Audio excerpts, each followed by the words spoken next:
At 4 a.m. I rushed my pregnant wife to the hospital. Within minutes, HOA Karen booted my car, demanding $850 while my premature baby fought for life in NICU. She called me entitled, and laughed as they towed my car. She had no idea I was the governor. Before watching full story, comment below from where you watching. Also like and subscribe for more stories. My name is Michael Chin and I am the governor of our state. But on that cold November morning at 4 a.m., I was just a terrified husband rushing my pregnant wife to the hospital. Sarah woke me up, her face pale and twisted in pain. "Michael, something's wrong," she whispered, clutching her swollen belly. Our baby wasn't due for another month, but the contractions were coming fast and violent. I grabbed our hospital bag with shaking hands and helped her to the car. Every second felt like an hour. Sarah was crying softly, scared for our first child. Her whole body trembled as another contraction hit. "Hold on, honey. We're almost there," I said, my voice cracking with fear. When we reached St. Mary's Hospital, I pulled into the first parking spot near the emergency entrance. It was marked for emergency vehicles, but my wife was in agony. I couldn't make her walk from the far parking lot. She could barely stand. 2 nurses saw us struggling and rushed over with a wheelchair. "Sir, we'll take care of her," one said kindly. They wheeled Sarah inside quickly while I grabbed our bag. I was about to follow them when a sharp voice cut through the morning air. "Excuse me. You cannot park there." I turned to see a woman in her late 50s marching toward me. She wore a bright yellow vest that said Oakwood HOA Parking Enforcement, and carried a clipboard like it was a weapon. Her face was twisted in anger. "I'm sorry, my wife is having an emergency," I said quickly, already moving toward the entrance. "I'll move it as soon as she's settled." "No, you will move it now," she shouted, stepping in front of me. "This is an emergency vehicle spot. Can't you read? People like you think rules don't apply to them." Through the glass doors, I could see Sarah being rushed down a hallway. My heart pounded in my chest. "Ma'am, please. My wife is pregnant and in severe pain. I just need to." "I don't care about your excuses," she snapped. Her name tag read, Patricia Morrison, HOA President. She pulled out her phone. "I'm calling a tow truck right now. And I'm putting a boot on your vehicle." "A boot? Are you serious?" I couldn't believe what I was hearing. "This is a hospital. My wife needs me." "Should have thought about that before you broke the rules," Patricia said with a cruel smile. She was already dialing. "Hi, Jerry. Patricia Morrison from Oakwood HOA. I need you at St. Mary's Hospital right away. Some entitled jerk thinks he owns the place." Inside the hospital, someone called my name urgently. "Mr. Chin, we need you right now." My blood ran cold. I looked at Patricia, then at the hospital doors. There was no choice. I ran inside, leaving her standing by my car with her phone and her clipboard and her smug expression. A doctor in blue scrubs was waiting, her face grave. "Mr. Chin, your wife's blood pressure is dangerously high. We need to do an emergency C-section immediately. She's asking for you." I followed her through endless corridors to the operating room. Sarah was on the table, tears streaming down her terrified face. "Michael," she sobbed. "I'm so scared. Is the baby going to be okay?" I squeezed her hand, trying to be strong even though I was terrified too. "Everything will be fine. You're the strongest person I know." The next hour was the longest of my life. I stood by Sarah's side, holding her hand, whispering encouragement while the doctors worked frantically. My heart pounded so hard I thought it would burst. Finally I heard it, a tiny, weak cry. Our daughter. Emma Grace Chin entered the world 1 month early, small and struggling. "Is she okay?" Sarah asked weakly. Before I could answer, the pediatric team rushed Emma away. A neonatologist approached us, his expression serious. "Mr. and Mrs. Chin, your daughter is having breathing difficulties. Her lungs aren't fully developed. We need to take her to the NICU immediately. The next 48 hours are critical." Critical. That word echoed in my head. My baby girl was fighting for her life. They wheeled Sarah to recovery and I sat in the hallway, my head in my hands. I needed to call our families, but my phone was still in the car. The car. Patricia Morrison. The boot. I ran back down to the parking lot. When I reached the spot, I stopped dead. My car was locked in place with a massive yellow boot clamped on the front wheel. A $500 ticket was attached to the windshield for unauthorized parking in an emergency zone. Patricia Morrison was still there, sitting in her car, watching. When she saw me, she got out with that same cruel smile. Well, come to move your car? Too late now. That'll be $500 for the fine, plus $200 for the boot removal," plus $150 for the tow truck. He should be here any minute. I stared at her in disbelief. My daughter was just born. She's in the NICU fighting for her life. I need my phone to call our family. Not my problem, Patricia said coldly. You should have thought about your family before you parked illegally. This is a hospital. I shouted. People have emergencies here. Rules are rules, she said simply. I don't care if you're a doctor, a lawyer, or the president. Everyone follows the same rules in my jurisdiction. She pulled out a laminated card. Oakwood HOA has a contract with this hospital to manage parking enforcement. I've been president for 12 years. Nobody challenges me and wins. Please, I begged. Just let me get my phone. I'll pay whatever fines you want. Cash only, Patricia said. You got $850 in cash right now? Of course I didn't. I can get it later today. I just need my phone now. No phone until the fines are paid. Your car is evidence of a violation. The tow truck arrived. A man in coveralls got out and nodded at Patricia. This the one? He asked. That's the one, Jerry. Take it to the impound. I watched in horror as he attached chains to my car. Wait. How am I supposed to get home? We have a car seat for the baby in there. Not my problem, Patricia repeated. There's a taxi stand 2 blocks away. Have a nice day, Mr. Chin. Welcome to parenthood. She drove away, leaving me standing alone in the cold morning, my phone and baby's car seat gone, while upstairs my newborn daughter fought for every breath. I borrowed a phone at the hospital desk and called our families. My mother gasped when I told her about the NICU. We're coming right now, she said. A kind nurse gave me $100 when she heard what happened. Don't worry about paying me back. Take care of your family. I wanted to cry at her kindness after Patricia's cruelty. When I finally got to see Emma through the NICU glass, my heart broke. She was so tiny, hooked up to wires and tubes, a breathing mask on her precious face. She looked so fragile, so small, so helpless. A doctor explained that Emma's premature lungs were struggling. She was working very hard to breathe. The next 48 hours would determine everything. I sat by her incubator for hours, whispering to her. Hey baby girl, it's Daddy. You need to keep fighting, okay? Your mom and I love you so much. But you have to stay strong for us.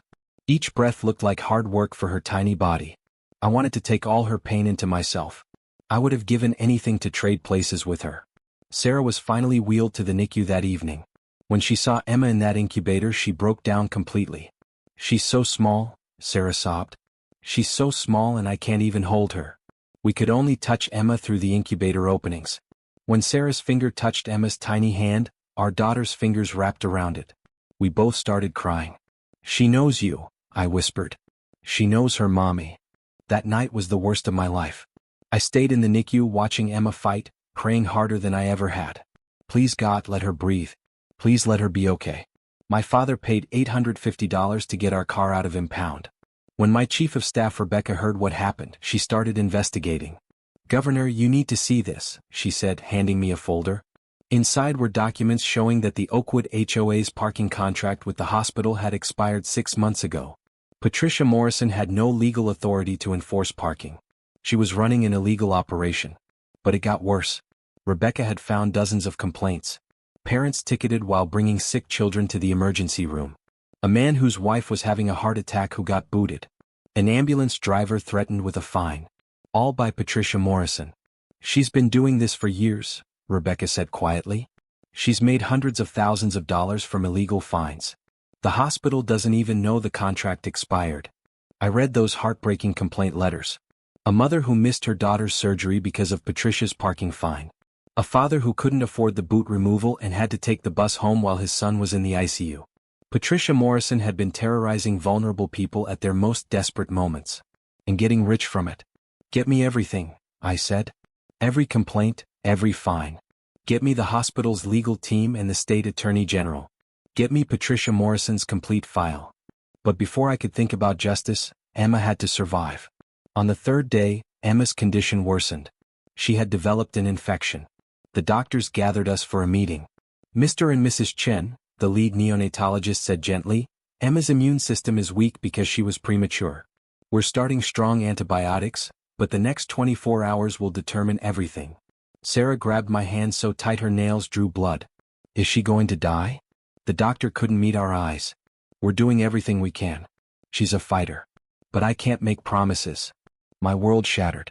Our beautiful Emma, who we had dreamed about for 9 months, might not make it to her first week of life. Sarah and I held each other and cried. Our parents sat with us in silence because there were no words. I went to the hospital chapel and got on my knees. Please, I whispered to God. She's innocent. She's perfect. Please don't take her away from us. That night, I sat by Emma's incubator, reached through and touched her tiny hand. You have to fight, Emma. I know you're tired and it's hard, but you have to keep fighting. Your mom needs you. I need you. We have a whole life planned for you. Emma's fingers twitched. Her eyes moved behind closed lids. She was fighting. That's my girl, I whispered through my tears. That's my strong, brave girl. On the 4th day, while Emma was still critical, a reporter showed up at the hospital. Security stopped him, but he called out when he saw me. Governor Chin, can you comment on reports that you were illegally extorted in the hospital parking lot while your wife was in labor? The story had leaked.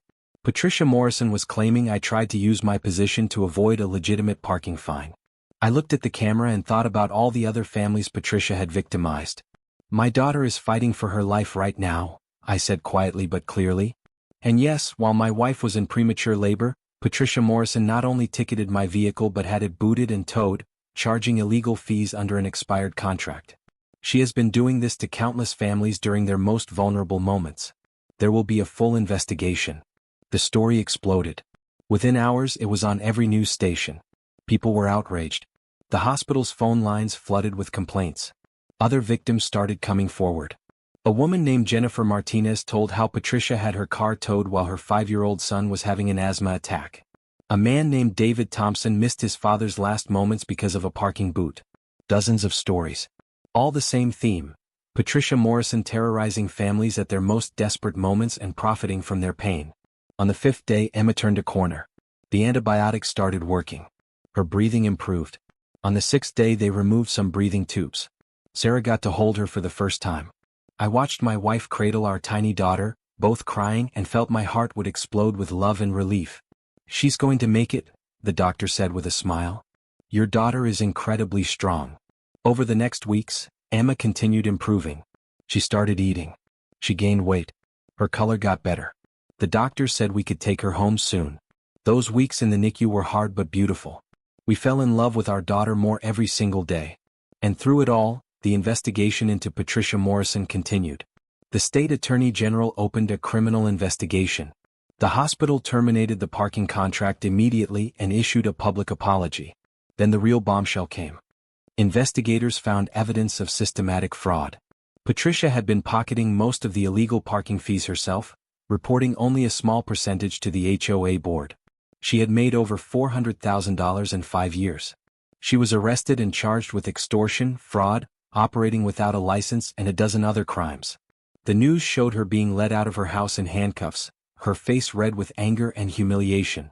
The Oakwood HOA board immediately removed her as president and agreed to refund every penny of illegal parking fees.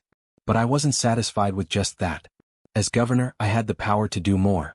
I worked with the legislature to pass Emma's Law, legislation making it illegal for any private entity to enforce parking at medical facilities during emergencies. It established clear protections for patients and families. Any violation would result in immediate criminal charges and massive fines. The bill passed unanimously. At the bill signing, I held Emma in my arms. She was 2 months old now, healthy and beautiful. This law is named after my daughter, Emma Grace Chin, I said to the cameras. She fought for her life while her mother and I fought to be by her side. No family should ever face what we faced. No parent should ever be extorted during a medical emergency. Emma's law ensures that never happens again. The room erupted in applause.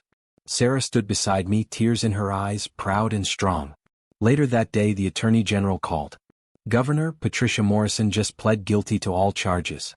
She's facing 15 years in prison and full restitution to all victims. 15 years? The judge said her crimes were uniquely cruel because she targeted people at their most vulnerable. She'll never serve on any HOA board again. I thought about Patricia standing in that parking lot, smiling cruelly as my car was towed while my daughter fought for life upstairs. Good, I said simply. Justice is served. 6 months later, Sarah and I stood in Emma's nursery at home, watching her sleep peacefully in her crib. No tubes. No monitors.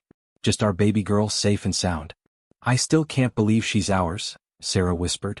I can't believe how strong she is, I replied. Emma had grown from that tiny fragile baby into this healthy, chubby, smiling little girl. She had her mother's eyes and my stubborn determination. The story of Patricia Morrison had faded from the news, but the impact remained. Emma's law had been adopted by 3 other states. Hospitals nationwide had reformed their parking policies. The families Patricia victimized all got their money back. The community that had been hurt by her cruelty had come together and healed. Patricia herself was in prison, serving her sentence. I didn't think about her often. She wasn't worth my energy. My focus was on my family. On Sarah, who had been incredibly strong through everything. On Emma, who had fought her way into this world and refused to give up. Do you ever think about that day? Sarah asked quietly. The day she was born? Every day, I admitted. But not the bad parts. I think about how brave you were. How strong Emma was. Patricia Morrison tried to break us, Sarah said softly. But she failed, I said, wrapping my arm around my wife. She failed because we're stronger than her cruelty. And Emma's stronger than anything. Sarah leaned her head on my shoulder. You know what I think about? The nurse who lent you money. The staff who took such care of Emma. Your parents helping us. All the people who showed us kindness when we needed it most. Patricia was one cruel person. But we were surrounded by dozens of kind ones. That's what I choose to remember. Emma made a little sound in her sleep and we moved closer to her crib. She was perfect. Absolutely perfect. I hope she never has to know there are people like Patricia Morrison in the world, Sarah said. She'll know eventually, I said. But we'll teach her that for every person who tries to tear you down, there are 10 more who will lift you up. We'll teach her to be strong and kind and to fight for what's right. We stood there in the soft glow of the nightlight and I felt more grateful than I ever had. Patricia Morrison had tried to ruin us. She had chosen the absolute worst moment to exercise her petty power. But she had picked the wrong family. Not because I was the governor, but because I was Emma's father. And there is nothing more powerful than a parent's love for their child. On Emma's first birthday we threw a big party. The house filled with family, friends, colorful balloons and laughter. Emma sat in her high chair, chocolate cake smeared all over her face, giggling as everyone sang happy birthday. I looked around at all these people who loved our daughter and felt overwhelming gratitude. Later my father pulled me aside. I have something to tell you. I got a letter today from Patricia Morrison. He handed me an envelope. Inside was a handwritten letter. Governor Chin, I know you don't want to hear from me. I don't deserve your time. But I need to say this. I'm sorry. I'm sorry for what I did to you and your wife on the worst day of your lives. I'm sorry for all the other families I hurt. I was drunk on power and convinced myself that enforcing rules was more important than showing compassion. I was wrong. So terribly wrong. Prison has given me time to think. I was angry at the world and I took it out on people who were already suffering. I convinced myself I was important. But I was just cruel. I don't expect forgiveness. I don't deserve it. But I wanted you to know that I think about what I did every day. I think about your daughter fighting for her life while I worried about a parking spot. Your daughter is 1 year old now. I saw it in the news. I'm glad she's healthy and happy.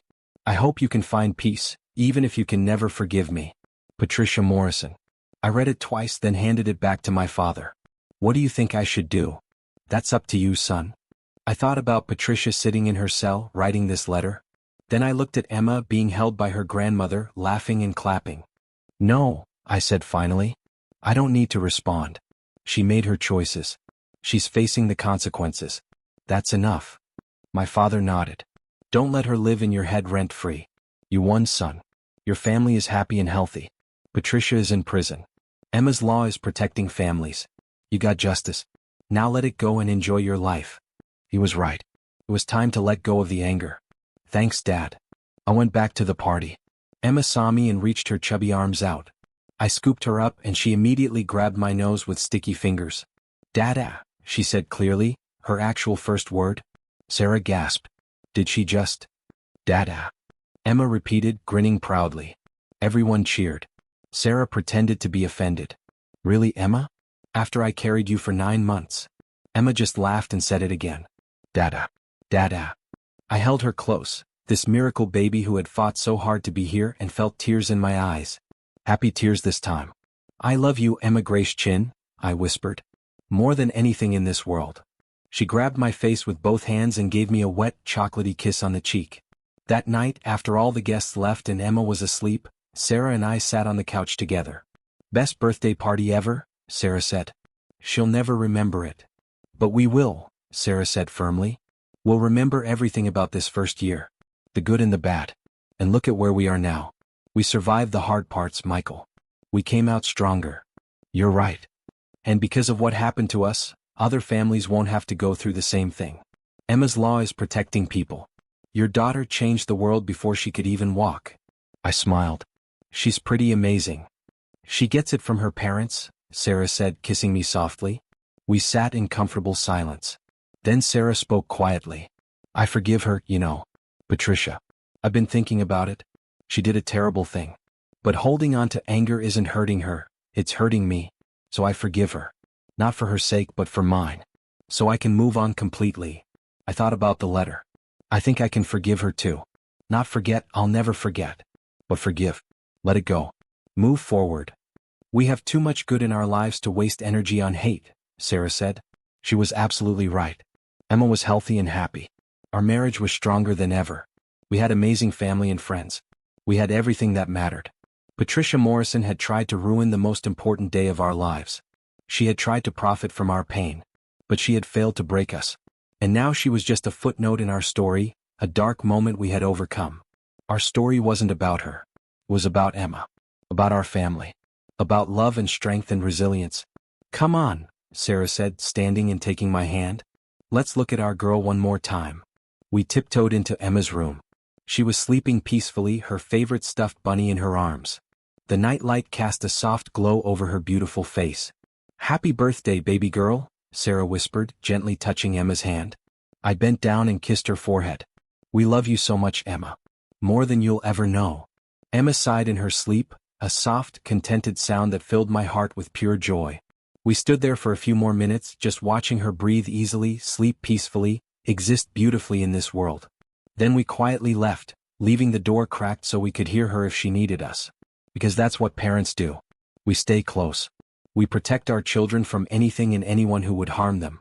Patricia Morrison had learned that lesson the hard way. You don't mess with someone's family. You don't victimize people at their most vulnerable moments. You don't mistake petty authority for real power. And you especially don't do those things when the person you're hurting is the governor of the state. But more importantly, you don't do those things because it's wrong. Because it's cruel. Because we're supposed to help each other, especially during emergencies. That's the lesson I wanted Emma to learn. Not that her father was powerful enough to get revenge. But that we should always choose kindness over cruelty, compassion over rigid rules, humanity over authority. Emma's law wasn't really about parking regulations. It was about enshrining those values into law. It was about saying that when someone is rushing to help a loved one in crisis, that's when we show the most grace, not the least. Patricia Morrison had shown the least grace at our most desperate moment. And it had cost her everything. But we weren't going to let her mistake define us. We were going to let Emma define us. Our brave, beautiful, perfect daughter who had fought to be here and who would grow up surrounded by love. I dreamed about Emma's future that night. Her first day of school, her graduation, her wedding. Her becoming whoever she wanted to be, strong and kind and brave. And when people asked her about her name, about Emma's law, she would tell them with pride. Not as a story about revenge or power, but as a story about a family that refused to be broken, that turned pain into purpose, that changed the world for the better. When I woke up the next morning, Emma was already awake, babbling happily in her crib. I went to get her and she smiled when she saw me. "Dada," she said joyfully. "That's right, sweetheart," I said, picking her up. "Daddy's here. Daddy's always going to be here." And I meant it with every fiber of my being. Patricia Morrison had tried to keep me from my family when they needed me most. She had failed then and would never get another chance. Because now I knew what really mattered. Not power or position or getting revenge. What mattered was this, holding my daughter in the morning light, hearing her laugh, feeling her little arms around my neck. What mattered was family. Well, being there for the people who need you. Everything else was just noise. Emma grabbed my face with both hands and looked into my eyes with her beautiful, innocent gaze. In that moment I felt complete peace. We had been through hell and come out the other side. We had faced cruelty and responded with justice. We had nearly lost everything and came away with what truly mattered. Sarah joined us, wrapping her arms around both of us. We stood there as a family, complete and whole and happy. Outside, Patricia Morrison sat in prison, paying for her crimes. Families across the country were protected by Emma's law. Justice had been served. But inside Emma's nursery, none of that really mattered. What mattered was this perfect moment with my wife and daughter. Patricia had tried to take this from us. She had tried to ruin the day our daughter was born. She had tried to profit from our pain. She had failed completely. Because here we were, stronger than ever. Emma was healthy and thriving. Sarah had recovered beautifully. Our family was unbreakable. "I love you both so much," I whispered. "We love you too," Sarah said, kissing Emma's head, then mine. Emma just babbled happily, completely unaware that she had changed the world just by being born. Unaware that laws had been passed in her name. Unaware that her story had inspired thousands. All she knew was that she was loved. And really, that was all that mattered.